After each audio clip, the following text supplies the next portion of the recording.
All right. Well, to begin our time, what I want to do is we're going to start with a short kind of meditation video, if you will.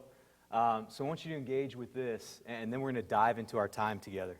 I found it, if any of you are familiar with the group Invisible Children, it's from a video that was called Coney 2012, in which they exposed just some horrendous humanitarian violations. And what I love about this group is they used social media to activate a generation to think about things in a new way. But what I love about the intro is it shows just how radically our world has shifted. And I'll be honest with you. I'm what you classify as a grandpa millennial. This is what that means. I was born in 1981, so I'm one of the first millennials. And so for me, a lot of the changes that you see all around you, it was like when you're at the beach and you're standing in front of the ocean and you just kind of start to walk in and gradually the water gets deeper and deeper and deeper. That for me was my experience with all these shifts and change. I didn't notice it because the water just gradually got deeper and deeper for me. You know, the younger millennials, you were just always in the ocean, swimming around. So you have no clue, just the radical shift of culture that's happened. But I realize there's a whole group of us here, Gen X, baby boomers, even some builders, who this culture, it feels like when you're a little kid and you don't know how to swim, and your dad takes you to the deep end of the pool, and he throws you in and says to his wife, he'll figure it out. So what we want to do today is we just want to have an opportunity not just to talk about this new age that we're in, but I want you to interact. I want you to be a part of this. So this is a little bit of an experiment. So you see a hashtag up in front of you, Day of Hom 2015. You all are really good at hashtags here at the SEM. You were trending on call day. Very impressive. So I want to offer this as an opportunity, maybe just more to set you free. Interact with the hashtag. Comment on the things you want to comment on. Have reactions you want to have. Post the questions you want to post. And in fact, if you're not incredibly familiar with things like hashtags, we're offering an option here that we use every single Sunday at our church, The Point. We're going to allow you to text in your questions and your comments and your reactions. So all you've got to do is pull out your phone if you have any kind of text messaging and text the word Point Teaching, all one word, no spaces, to the phone number 90210. That's Point Teaching to the phone. Yeah, that's going to be a hard one to remember. To the phone number 90210. And if you want, just pull out your text box, get it prepped, because we want to hear from you. We want to be able to interact, because the reality is our world has changed. And for some of us, that is a frightening thought.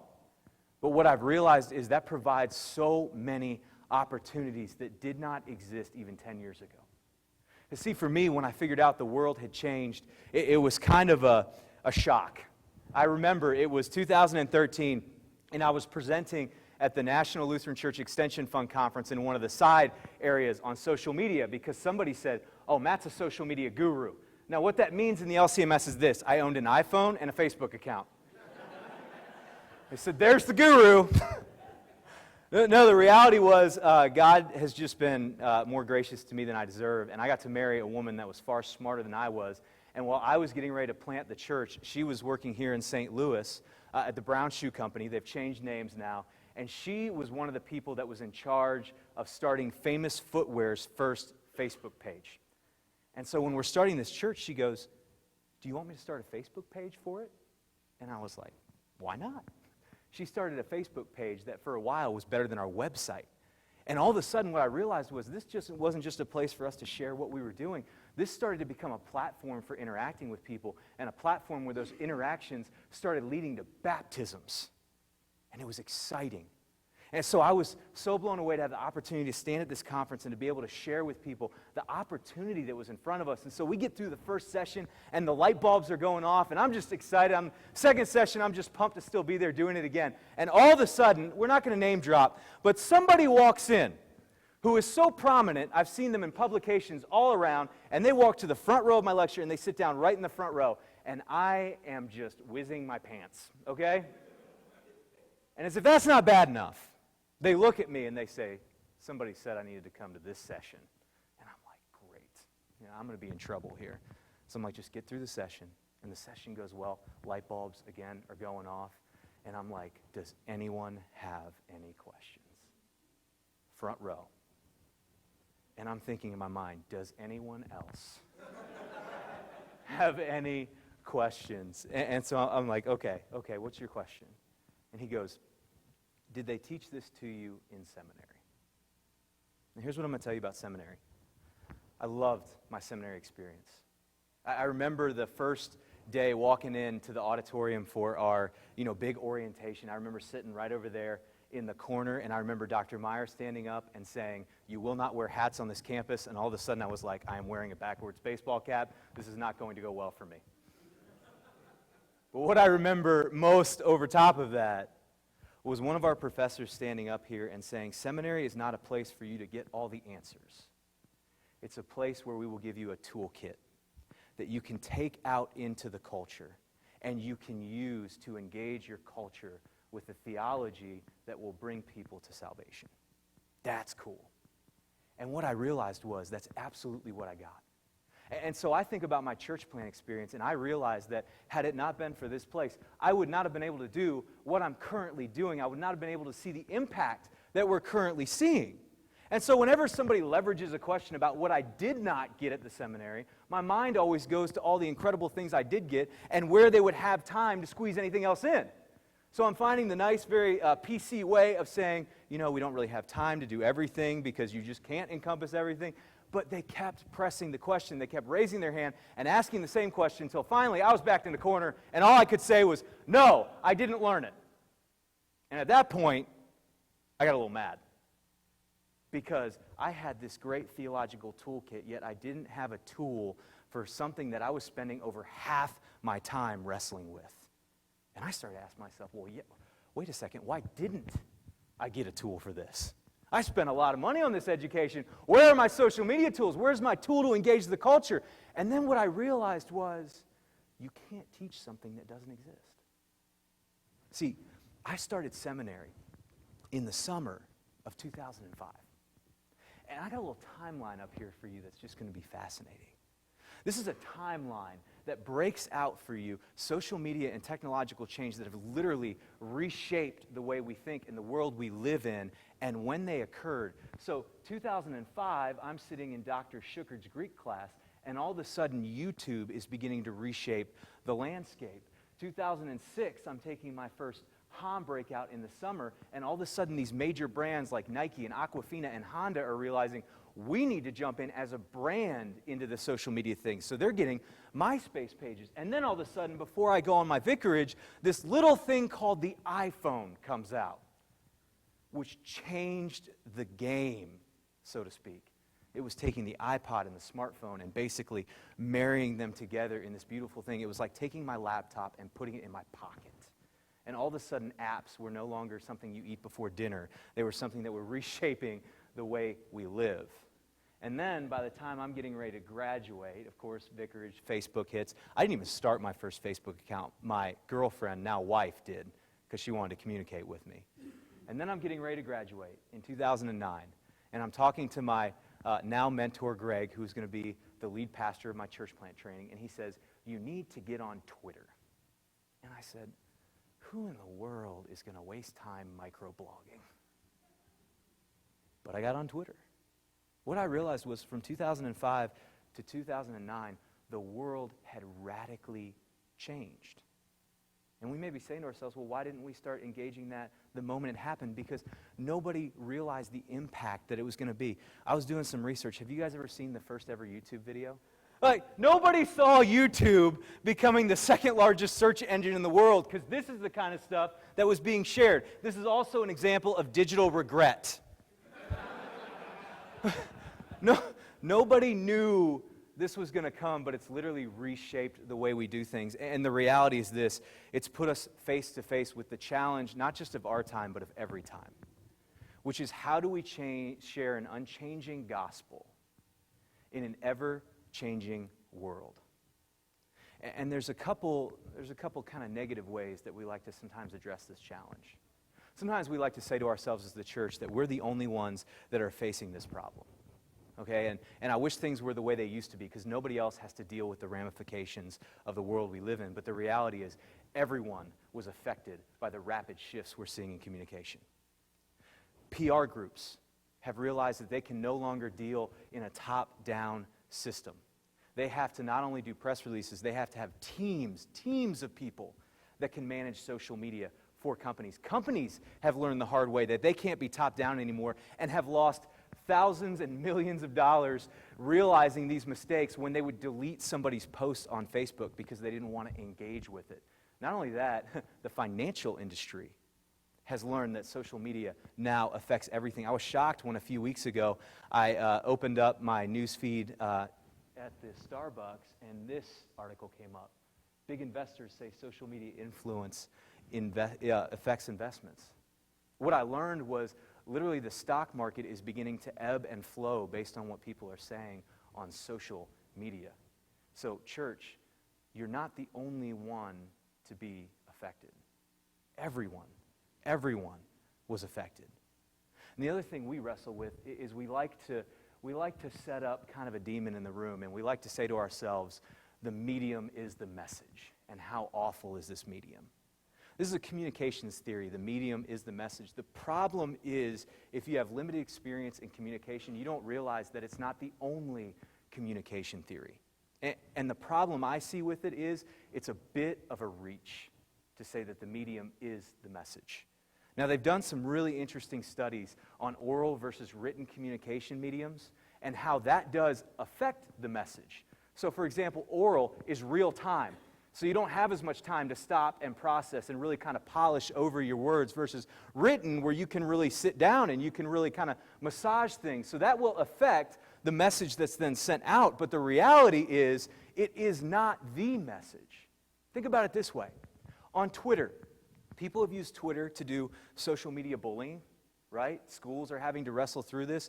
People use Twitter as kind of a gateway to try and pull people into pornography, but people also use Twitter to share the gospel. I had a friend that shared this with me. These are the people that are making the Bible go viral. Now listen to this stat. Last year, 2.6 million Twitter users shared verses 4.3 million times. And what I thought was really cool is this. They pulled out the bots, meaning the people that aren't real, and they just showed you real people and how often they had shared. See, the medium is not the message. It will affect how the message is delivered, but it's not the message. And the other reality we need to wrestle with is technology is always shifting. Ben is going to do an amazing breakout for you guys on just how the church has always had to navigate these changes in technology. In fact, we sit in this room because a little priest named Luther leveraged a new technology and it changed the world. So technology is always shifting. We just have to deal with it. See, the bottom line is this: change is not an option. You can ignore it. You can pretend that it doesn't exist around you. But it's like the air we breathe. You can't escape it. But that's not a bad thing. Y'all, change offers us new opportunities for impact. This is a new road that we're walking down. And I was really struck one time when I was reading an article here at seminary. I was reading it by a guy named Erwin McManus, and he said this about the roads. He said the Christians didn't build their own roads to share the gospel. They used the roads the Romans had already built to take the gospel to the world. Y'all, this is what we want to do today. I want to spend the first part of our time together, and I want to talk about the road, because I want us to move from, not liking it to being able to stand on it, realize what we're standing on it, and to begin to understand how we can navigate that road. And then through learning how to navigate that road, talk about how it's not just shifted the modern pulpit, but how those shifts are offering us gospel impact opportunities that 10 years ago did not exist. Powerful opportunities for the average pastor and the average preacher to literally change the world around them. And so today, what I want to do is you guys have a book in front of you. It's a booklet, okay? We found out that I'm the only one that has not written a book up here, so I said, let's make a booklet. And that should help. But this is the meat of what we're talking about today, and the title of this is The New Realities of Communication. And I love playing with words and images, so originally I was thinking we're going to call this the 10 Commandments of communication, and we're going to put a little set of stone tablets up here, and it's going to be really neat. And then I realized there's way more than 10, so that image goes out the window. But the other thing I realized is this: if we call these rules or laws, we do a disservice. Because with rules and laws, we like to assign value. We like to say, I like that rule, I don't like that rule. I want to follow this law, I don't want to follow this law. What I realized through my study and through my research and through time with other people in the communication field is this: these aren't rules that we can choose to like or dislike. These are realities. It's like the air you breathe. You don't get to choose to breathe that air. You breathe that air and you exist in it. We are talking about 16 realities that you exist in. So, sure, you can waste your time assigning value to these, or you can begin to understand them and realize that this is the culture that God has placed you in. And our God is infinitely wise. And it's not an accident that you live and you preach and you teach in this time and not a time 50 years ago.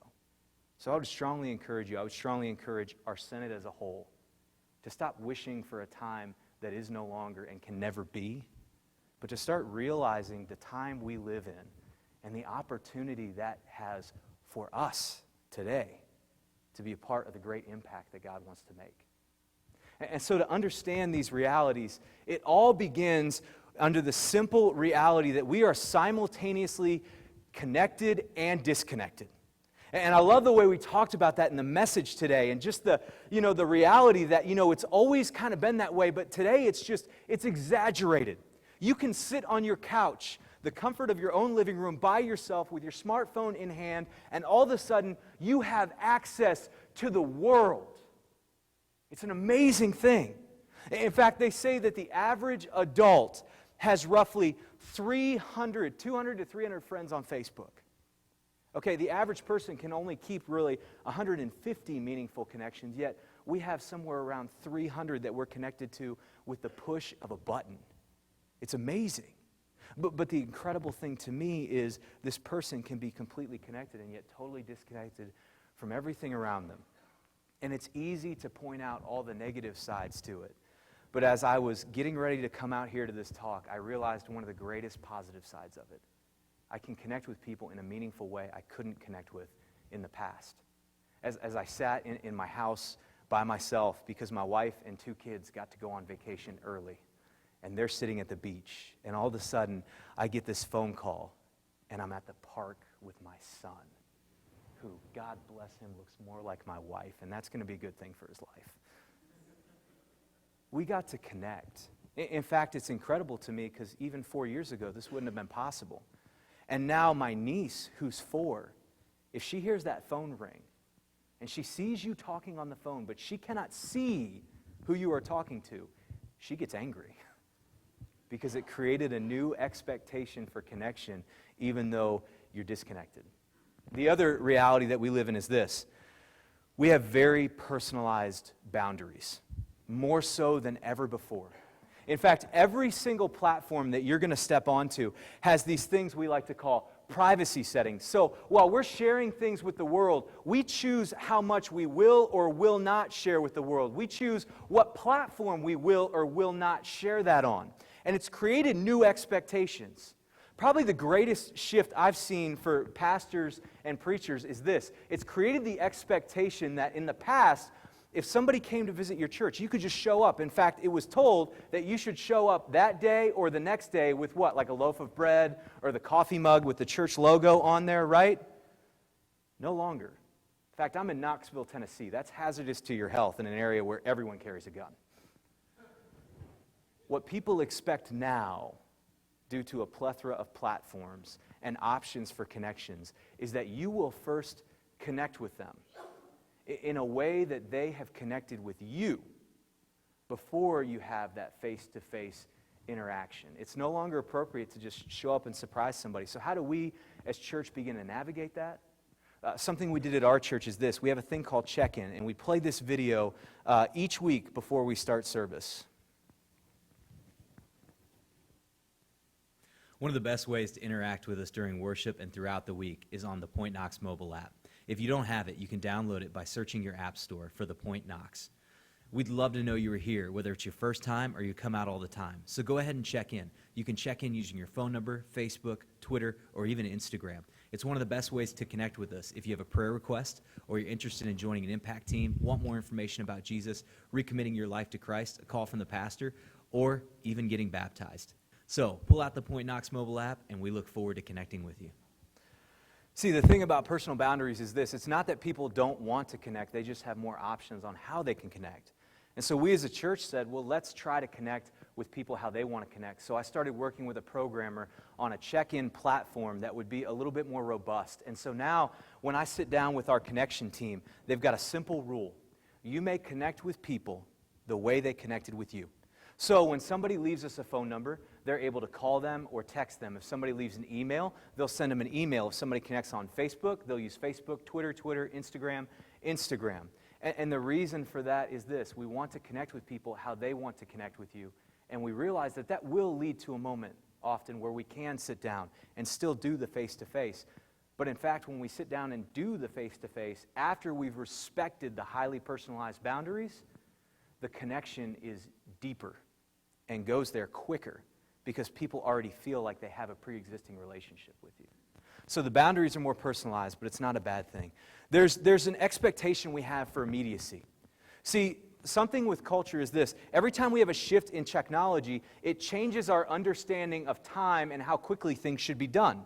So in the past, before you had something like a telegraph and you had letters, it was the expectation that you wouldn't hear from somebody for 2 to 3 weeks, and that was okay. It was culturally acceptable. Then all of a sudden, you start developing technology where that can become a little more immediate. So when you have a phone, you expect to be able to have a phone call, but only when you're in front of the phone line, and now all of a sudden, you've got not only a phone in front of you, but email and Twitter and Facebook and all these things, so you begin to expect things immediately because you know you have immediate access.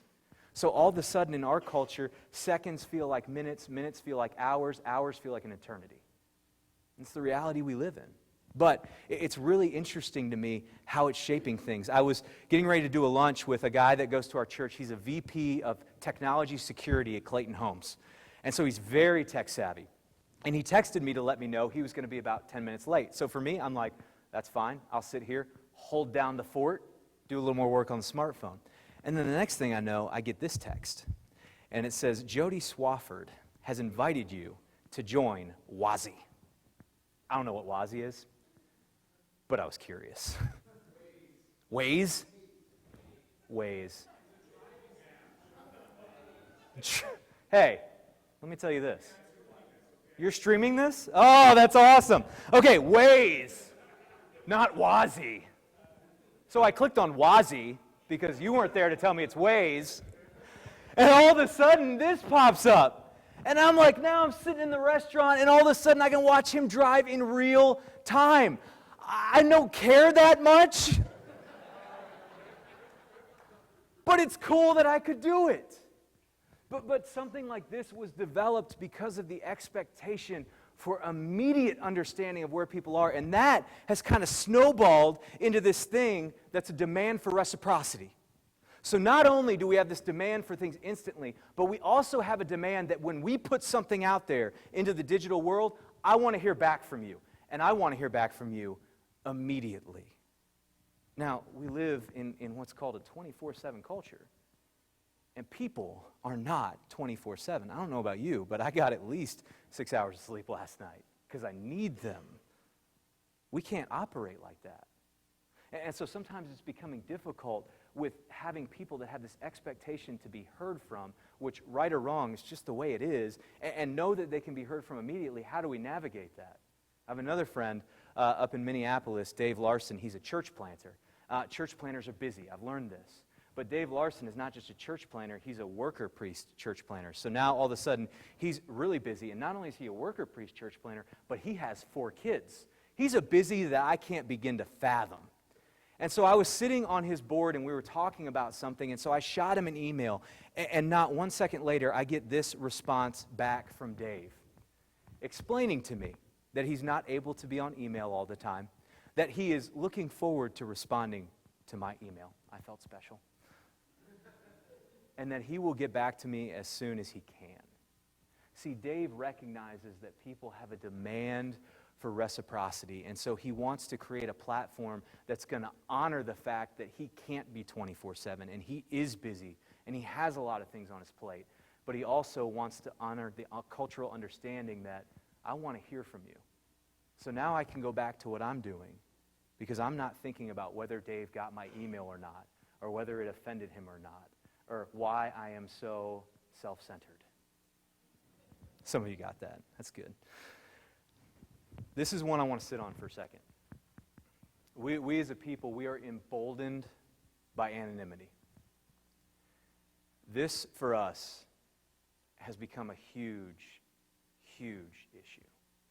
Because the reality is we have these public platforms, highly public platforms, in which we can send things out to the world, but we can engage with those in the privacy of our own home, in our own office, the place that we used to think about things a little bit before we would engage with somebody face to face.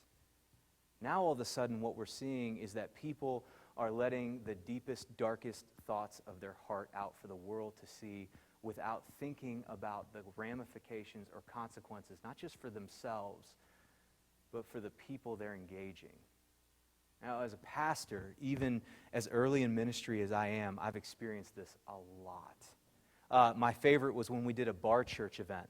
We're in the South. For you Lutherans, you're like, bar church, brilliant. In the South, less people are saying brilliant, but it's an incredible outreach opportunity.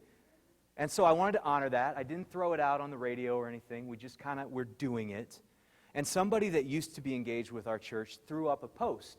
And they basically said, I used to go to this church, but bar and church together, I don't think so. And if they'd have left it at that, it'd been fine. But as you can see, all of a sudden, they continued commenting and adding posts. They started saying things that just weren't true, like the pastor was there getting drunk before the worship service, which is just crazy talk.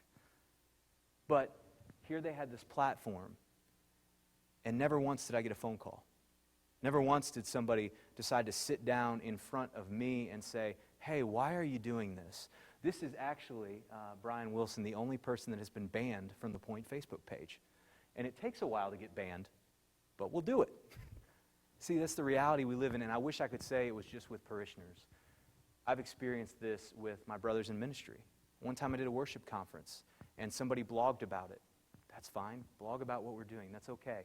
And then all of a sudden, for some reason, I started reading through the comment threads, and I saw a classmate who was basically laying down some slander, who didn't even bother to pick up the phone and call me. And we used to hang out and drink beer together on the seminary campus. That's the world we're living in. And I wish I could tell you it was just on the the grassroots part of our synod, but I've seen this happen at every single level of our denomination. And the reason this is something we have to realize and address is this. We are an awful, awful witness to the people around us. Our unchristian friends are looking at what's being posted, and we're being tagged in on Facebook, and they're saying, why would I engage with a Christ that says he's love if these are the people that are supposedly supposed to embody that love in the world? They look no different than I do. This is an issue that we have to address, and we have to learn to operate in better. Finally, there's a new reality, and this is one of my favorite realities. The digital world carries with it unintended legacies. See, we're able to post things and delete things and do that so quickly that we don't really think about how long those things are actually there, because you can delete it so quickly, but the reality is the digital world has a life that far extends even our own lives. We have no idea how long things can be out there. This was really made clear by a teacher in her primary class who wanted to get across to her students that a platform called Snapchat, in which you take a picture and you actually set a time limit on how long you can view the picture, can actually last a lot longer than they anticipate and go out farther than the community they intended it for. And so she did this. She took a Snapchat with her class, and she put on a simple poster. This is a private Snapchat pic. Please share, like, and comment where you are. Help me show my primary class how private this pic really is. And I thought this was really interesting because it got screenshotted, And then I found it on Facebook, where it had over 10,000 likes and 8,000 comments. I found it on a different platform. And here these students are using Snapchat, which was a platform originally set up for a little thing called sexting, in a private context that is now very public. And the reason we talk about this is we need to understand the ramifications of digital legacy, not only for ourselves as preachers and pastors, but because the people in your pews have a digital legacy that they're wrestling with, a past that they're trying to escape, but now culture has made it difficult to escape. That's a digital legacy. The other thing that we're starting to know is our society is becoming increasingly informal, probably because of the limited amount of characters that you have doing things like texting and stuff. So this is coming across in the way we dress. I was very impressed. My brother he's a financial analyst. And he started being a financial analyst with a wind energy company. And his job was to develop million-dollar financial models for wind energy projects. And he showed up to work every single day playing with millions and millions of dollars in jeans and a button-up. And that was the acceptable attire. You can actually throw emoticons in emails, and it's acceptable. So this is where our culture is going. And so that was really a surprising thing to me, but your people are becoming increasingly informal because your culture is becoming increasingly informal. The thing that really stuck out to me was here in New York Times, they said the church is more informal like society, study finds. And that was posted, I think, just a few weeks ago. So that's something to check out. The other thing that we've learned in this culture is that authenticity is essential. We can no longer pretend to be something we are not. And the reason for that is people like you, people like me, we've spent our entire lives being marketed to. And if you're marketed to enough as a child, learning that G.I. Joe will change your life only to find out that his leg's going to break off 2 days later, you realize that some of these messages you're receiving, they aren't really everything they're said to be. And so you become increasingly savvy. Now, increase the number of messages that you're being bombarded with, and all of a sudden, you become increasingly savvy for sheer sake of survival. And this is something that affects everyone in the sense of even McDonald's. You know McDonald's? I'm loving it. You know that phrase, right? And you know how we grew up eating McDonald's, and Mom said, oh, here's a healthy option. Let's roll in here and we'll get the 12-piece chicken McNuggets. You guys, wolf those things down. McDonald's, a billion-dollar corporation, has actually realized that they can no longer sell and promote the food the way they used to because the millennial generation has backlashed. This was just posted a few days ago. A McDonald's CEO is forced to promise better food because millennials now not only are frustrated with the food they've been given, but they also have a platform to voice those frustrations. And what they're realizing is, well, now we have to engage with it. So now your Big Mac has a fruit option on the side. That's the power of the community that we're living in right now. The next thing that's really important, especially as preachers, Lutheran preachers, we have an advantage to this. Our sermons are so short. Brevity is necessity. Brevity is necessity. You've got to think about all the messages people are being bombarded with. And so all of a sudden, because there are all these messages, you have to learn to be short, concise, and yet have quality content to go with it. To give you guys an example, they took the top 50 YouTube videos, and they found out the top 50 YouTube videos are about 3 minutes in length. This just kind of shows you where our culture is going with that. And not only is brevity necessity, but people are learning that feedback loops are demanded. See, like we've said several times, we used to live in a top-down culture. A culture where the corporation or the people that were in charge would tell you exactly what they wanted you to know and exactly what they wanted you to hear, where somebody like me would stand up and lecture and you would take it in and you would go your way. But now that's no longer accepted for people because they have so many options to engage and interact, and they have that level of expectation that they will be able to engage and interact at some level.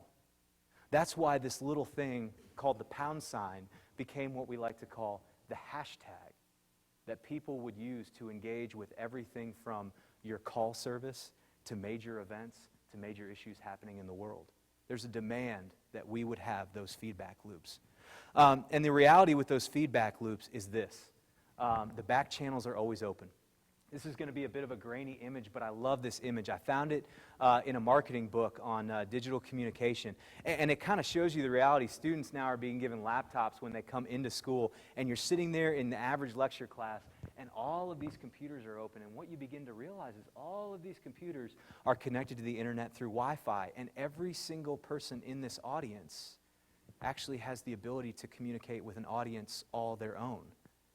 So here we are in St. Louis, Missouri, on Concordia Seminary campus, engaging with an audience who has an audience that they can engage with. It's the back channel. This is why when you go to conferences, you'll find out that there's a whole conversation going on behind the conversation that's going on. It's the reality of the back channel, and it's something that we have to learn to navigate. You can't control it, but you can learn to leverage it. It'll be a powerful thing we'll talk about in a minute. The other reality we're faced with is this: synchronicity without geography. And this, for me, is one of my favorite realities of the digital age. I know I'm not supposed to assign value to it, but I do have a favorite. And this is it. Because this, to me, is one of the greatest opportunities for impact that we have been given. It's a gift from God. The reality that we can engage in real time in this place and be able to engage in real time with other people thousands of miles away is a powerful thing. Not just so that I can FaceTime with my kid while he's on the playground, but so that we can begin to see real impact. Something I love is we've started to leverage this as a church, and it didn't mean adding any time to our worship service. It didn't mean adding any extra work on my plate, which is already full. But we just said, you know what? We're going to allow people to engage with us. So here we're going to offer a live stream option right through the mobile app. And so we offered this live stream option. We started live streaming. And this is what I found out. In Knoxville, Tennessee, this is an incredible opportunity to stay connected with people who would normally become disconnected. See, in Knoxville recently, we had what you call a snowfall that shut everything down. And I know what you guys are thinking.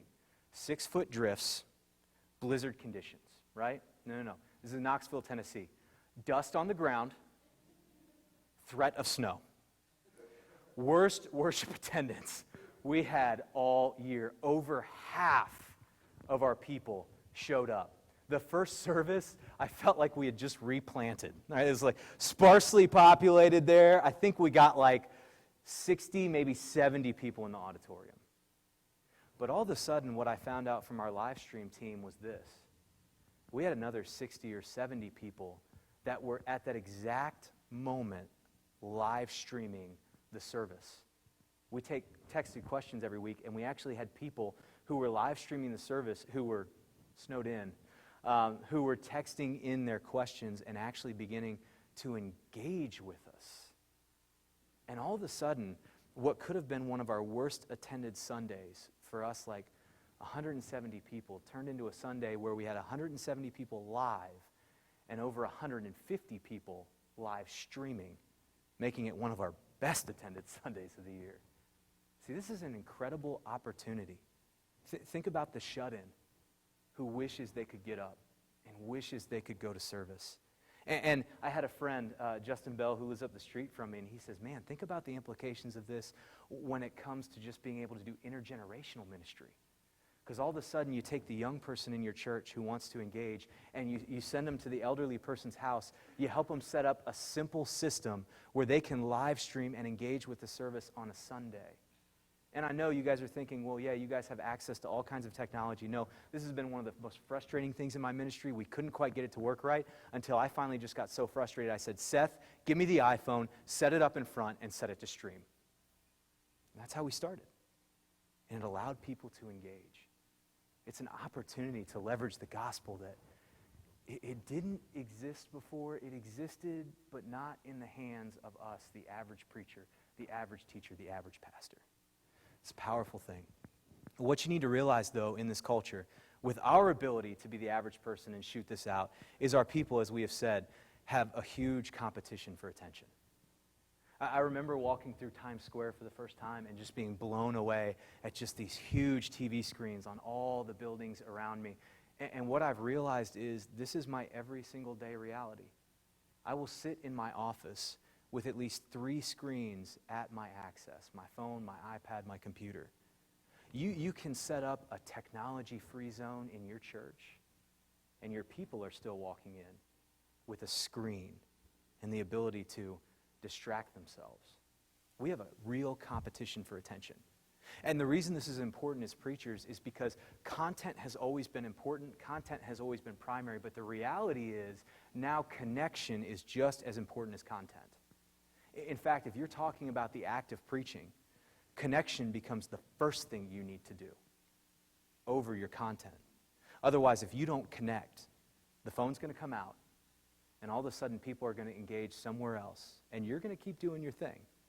But they're not going to engage with the quality content you have because you did not take the time to build a connection in a world where there is a competition for that connection.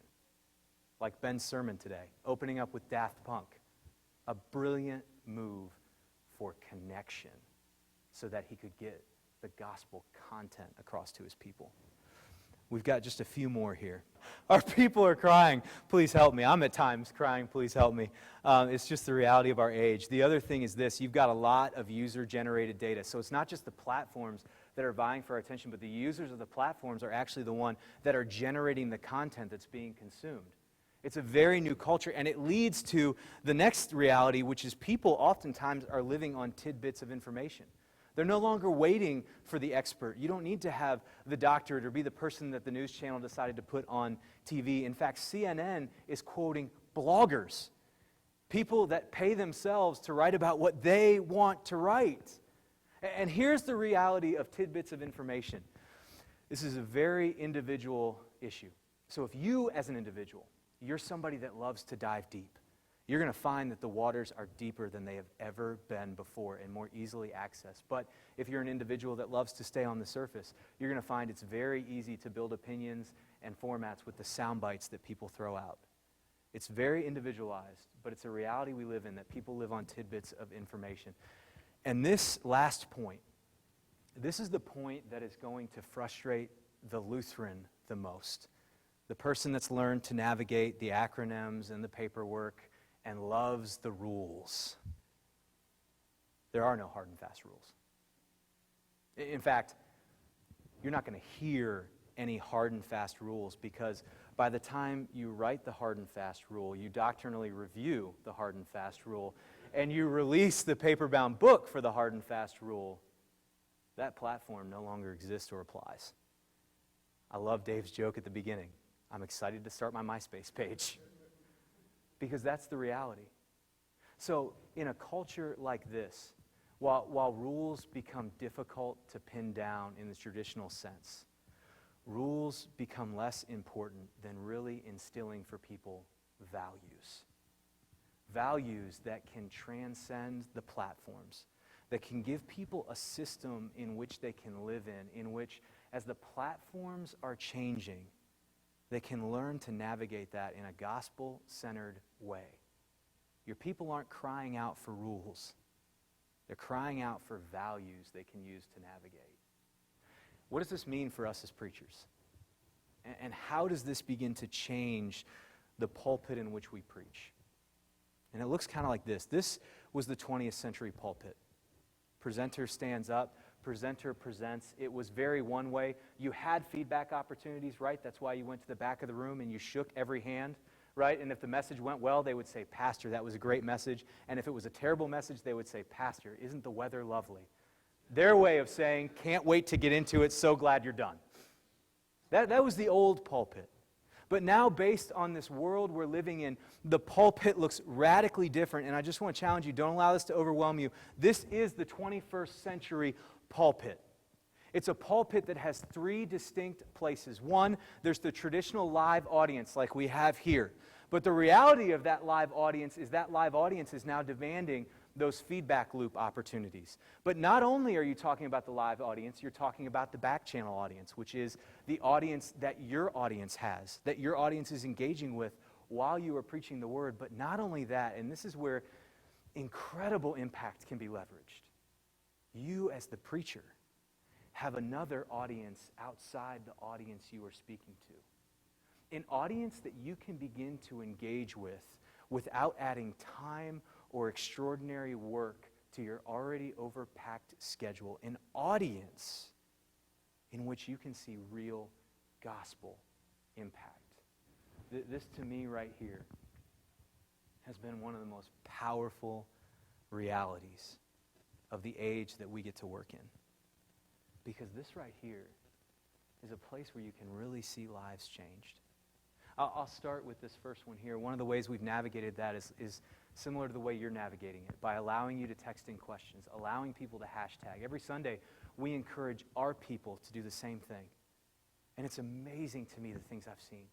The questions that have been burning on people's hearts that I know they never would have stopped to ask, or if they're too introverted, they wouldn't even have set time aside to ask. Coming in and allowing our community to engage with those questions together. Questions like, Pastor, why is there so much evil in the world? One of my favorites is, Pastor, how can I get baptized?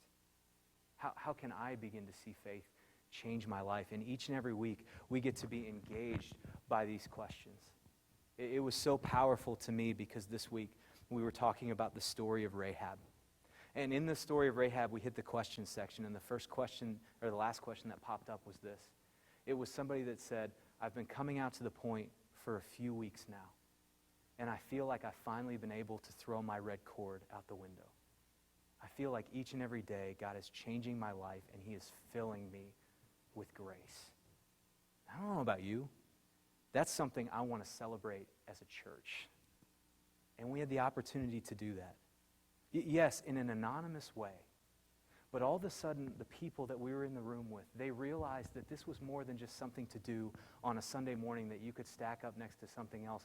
All of a sudden, they realized that through this act of worship together, through doing the sacraments, through preaching the word together, lives were being changed, and they were sitting right next to somebody whose life was radically different than when they'd first walked in. It's a powerful thing when you open that channel up. The way people's lives can change. Something that was really cool about the back channel is this. We throw stuff on YouTube. We throw stuff on live stream. And so I've got several friends kind of all around the world, and one of them texted or emailed me one morning and said, hey, I'm so glad you guys put your messages online. I was able to have church in China. I said, man, that's really cool. It's a closed country, right? Well, come to find out later, the story had a lot more layers to that. They had actually used the sermon we were preaching in Knoxville, Tennessee, as the sermon that their secret house church was using in their worship. And all of a sudden, I realized, thanks to the technology, I was able to actually step and be a voice for the gospel, like Paul says, those beautiful feet that take the gospel, in a country that is closed off to the gospel. It's the power of the back channels we have. But what I love the most is the baptisms. It is the getting to connect people to something in life that is not dependent on how well or how poorly their life is being lived, but it's dependent on how much our God's done for us. This is a woman who I connected with for the first time on Facebook. She came out to our church. They didn't fill out a connection card, which would have been a great avenue to get to connect, but they liked our Facebook page. And I was in the habit of going on our Facebook page and personally messaging everybody that's liked us. It doesn't take me a lot of time, and all of a sudden, I got to message her, and what I found out was the point was their last stop in church. And then they were done looking because they were just tired of living in a heavily law-based culture. And all of a sudden, they found this grace of God. And it began to change their life. And through Facebook, I was able to develop a relationship with a family that wasn't too hesitant to even fill out a connection card. And all of a sudden, we're sitting down over coffee, and she's telling me, I want to be baptized. And I said, absolutely. I would love that. But it wasn't just her. It was my friend Phil. Something we do at our church is we throw ads out on a hard rock radio station. So if you're familiar with St. Louis, the station sounds a lot like 105 The Point. Very hard rock radio station. And this guy named Phil connected. And he messaged me on Facebook one day after he'd been coming out to our church for probably about a year. And he said, when I started coming out to your church, he says, I was radically disconnected from God. I had no care for God. And through the love of this community, through the preaching and teaching, I feel like my life is connected to Christ. He said so much so that when I came to church today, he said, I saw a guy that I work with that I never invited to church. And he went up to him, he said, how did you hear about the point? He said, I saw how much your life was changing, and I was curious as to what was causing the change. So I decided to come out. I got to have that message with him through Facebook, because the challenge of being a pastor at a church, right, is that you talk to the people around you, but you don't always get to talk to the people you need to talk to. And sometimes they leave, and you don't get the opportunity to engage. But through Facebook, he messaged me. And through Facebook, we started having the conversation. And it was through Facebook that he told me he'd never been baptized. And I said, how's this Sunday? And he got baptized. Those are people that came out. But the last story I want to share with you is this story. This is the story that shows me just how much, if we leverage this culture, it can be an absolute game changer. This is a woman who heard us on the radio, and she downloaded our mobile app. And for whatever reason, she doesn't tell me, she has not set foot in our church. But she says that she regularly engages with the preaching and teaching through the mobile app. And all of a sudden, she said one day that it helped her reconnect with Jesus, being able to listen to the preaching and teaching through that app. And through reconnecting to Jesus, she said that it began to light a fire in her soul and a passion for God that she wants to share with everyone else around her. And the reality is, she has never once set foot in our church. This is the opportunity we have before us to engage a culture, that's changing rapidly, but a culture with opportunities to make an impact that never existed before. Not an impact that you get to hear somebody stand up and talk about, but an impact that you are perfectly positioned to make if you will take the time to step out of your church and into the world and learn to navigate that road that is filled with people who are desperately desiring the grace that you bring. That's the power we have to engage the digital age. So as we continue with today, I want to encourage you. Take a break from what you're planning on doing. Come out to some of the sessions. Engage with the people around you, because they've prepared some incredible content, but some content that's actually simple enough for anyone to step into and begin to engage, so that all of a sudden these don't become my stories or their stories. They become your stories, because you are in the middle of an incredible opportunity to see someone's life changed. And the powerful Holy Spirit you need, he's already in there. Let's use him on roads that have never existed before. Amen.